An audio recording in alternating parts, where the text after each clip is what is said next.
Hello, YouTubers, friends, compatriots, bootlickers, shills, death slayers, peasants, vassals, minions, meat sacks. I'm Useful Idiot. Welcome. And so Tulsi Gabbard made a couple big announcements.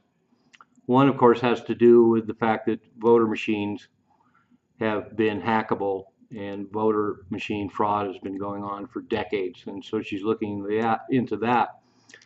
But the other interesting part of her announcement was the fact that they're starting to find a lot of JFK files stashed away in boxes and hidden that haven't been scanned. They're not even part of the cache of John F. Kennedy documentation out there. So there may be some surprises in there. And she also mentioned the same for the Martin Luther King and the Robert F. Kennedy Jr. files.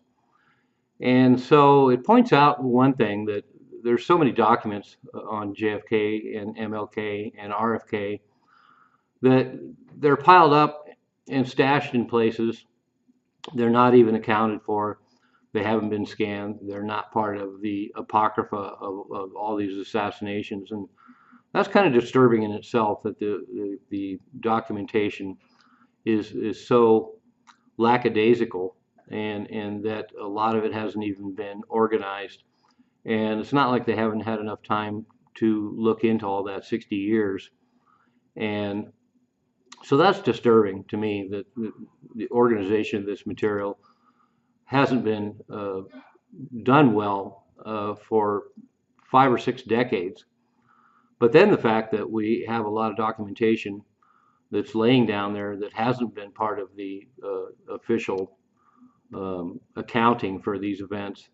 And so now there's even more material to go through, and there may or may not be surprises in there.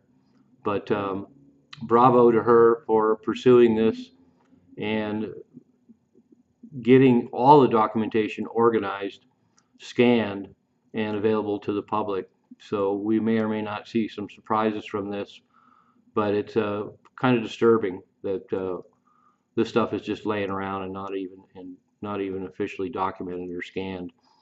So this is going to be a never-ending process, sifting through the disorganization of all the American agencies and keeping track of what I would suggest are pretty important documents. And so that's very telling. So we'll have to see. It's going to take a while for this story to unfold. We'll have to see what she finds and how much of it there is, and get this stuff organized and get it scanned, and reveal possible more secrets about all these pivotal and historic moments in U.S. history. Incredible. I'm a useful idiot. Don't you be one too.